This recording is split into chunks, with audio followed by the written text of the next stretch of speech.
Why did employers wreck the US job market like this? Hi, my name is Sarah Trumbull. I'm the founder and CEO of The Job Applicant Perspective. I also write for the Pink County Journal, and the evolution of the modern job market is my passion and my business. So in these chats, I'm going to continue to try to figure out my Pope in the pool moment. You know, the way people do makeup or something. I don't have it yet, but bear with me. So why do employers do this to the job market? Why do they wreck it like this? So this is a question that I think anybody who has been just utterly demoralized by the US job market probably wants to ask. You could have lost your marriage, lost housing, lost access to things for your kids. Yeah, I mean, your life was really negatively impacted. I've heard several people lost their lives through self-unaliving due to being utterly demoralized. And this question definitely matters, but I also think it's important to unpack it. Number one, we want to be careful with it because it's a level of a trap in and of itself, which is very akin to the nobody wants to work anymore. We don't want to spend too long really debating that question while we haven't solved the issue at hand of being able to get people back to work and have a job market that actually works. But that being said, while I can't claim to know all the answers for all the things, because employers are like thousands of companies across the US, they do not act en masse, they each have their own individual reasons, etc. and so forth. I think probably overall the best way to explain it would be they didn't. And that's the problem. It's a little bit like being hurt in high school, where you assume that somebody said something about you or looked at you in a funny way because they were out to get you, they were out to hurt you. And in reality, the worst thing is that they forgot to think about you at all. I mean, if you're a job seeker, you're probably the one watching this post. Think about it yourself. When you're not buying Nestle chocolate, do you think about Nestle? Do you actually consider what they're up to? I mean, same with Nestle. When they're not trying to sell you candy bars, or you're not generating revenue for them, they don't really think about you at all. It's really the government which unifies us, which tries to get us all to think a little bit about each other, because there is sort of a overall social good for us to have a little bit of working togetherness. But that being said, it's no use denying that employers absolutely have the power to do something about this, the power to change it, and they haven't. They actively implemented this situation by and large. I mean, it's not like Greenhouse or Workday or Indeed or LinkedIn sell subscriptions to job seekers to post those roles. Those were employers that did that originally. Employers were the ones. But I think the answer still comes down to the same thing. Historically, think about how hiring was run in the past. Prior to the age of the internet, hiring was run on print newspapers. And what happened during that period of time? Employers approached the job market quite a bit like boomers approached their children, seen and not heard. You don't have needs, I tell you what your needs are. You don't have wants, I tell you what your wants are. But they still had the language of a two-stakeholder job market because there was still some choice for job seekers that their children didn't have of the boomers. But in no functional way, shape, or form has the US job market ever resembled a proper job market, to the best of my knowledge, a proper two-stakeholder market. And by stakeholder, I mean the people for whom the market is built around. There are other examples of a two-stakeholder market would be, for example, Disneyland is a great one. This is a two-stakeholder market where there are children and there are parents. Disneyland sells to the children in order to get the parents, they market to the children to get the parents to spend money. Another example might be a flower shop. A guy buys flowers to be sent to his girlfriend. A two-stakeholder market, two groups of people involved.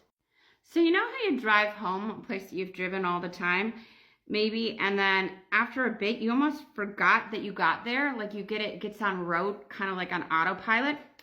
I would like to suggest that HRs had been approaching the job market like that all the way through their careers up to the 90s, and the type of people that would have made the decision to move the job market online would have thought of hiring in rote ways. They thought of how hiring engaged with them, because whether or not they're capable, self-aware enough to admit it, they very narcissistically engage with hiring. It's ostensibly a two-stakeholder market, but we sort of need them to have something, but after that, it's really more important what our experience of it is. And to be clear, they would have done it in any sort of entitled person's way. I'm the one footing the bills. I'm the one spending the most time with this thing. So why shouldn't I be the one that gets to choose most of the things? But think of how the newspaper worked. When employers posted a job in the print newspaper and there were a bunch of fake jobs there, and job seekers in a local regional area would have complained that the newspaper had a bunch of fake information in there, would that newspaper's bottom line have been affected? Yeah, it sure as heck would. But online, that won't happen at all. Their bottom line is in no way, shape, or form affected by a job seeker complaining. And that's the problem in terms of when hiring went online. Employers never heard job seekers complaining. HRs were never privy to job seekers complaining because of the boomer parent, boomer child relationship that they'd always had. So they didn't even think about how a stakeholder in a market would work. So when it moved from the print newspaper to online, at first it would have been treated exactly the same. Job boards would have been like monster, would have been like, well, I have to make sure I post only real jobs because, that just won't work the other way. But one or two people, and then a few more people, and then a few more people would have realized it doesn't really matter if you have ghost jobs in there. Employers aren't going to listen anyways. They've already decided that job seekers aren't trustworthy, so who cares? And they're definitely not making their choices based on what job seekers want or need. Because to be clear, even in the print newspaper era, job seekers didn't get to choose where the stuff got printed. But in the newspaper era, the newspaper that the employer bought was the newspaper that the job seeker bought. In the internet era, that is no longer the case. But employers didn't think about it because they haven't thought about the job seeker experience. Not really.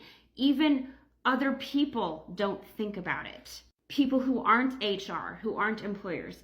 Part of the reason that I myself with a master's degree was so shell-shocked when I got into the US job market post-2020 was because I hadn't thought about it. Because I wasn't in it, and because I was raised in a society trained to think that anybody unemployed was lazy and wasn't trying hard enough, I didn't think about it either because it's basically just drenched in shame, right?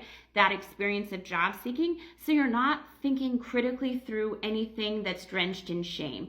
You are instead avoiding thinking about it because the experience of feeling shame stinks. People don't like it. It's not something you're going to do on your free time, usually. Is there such thing as an emotional masochist?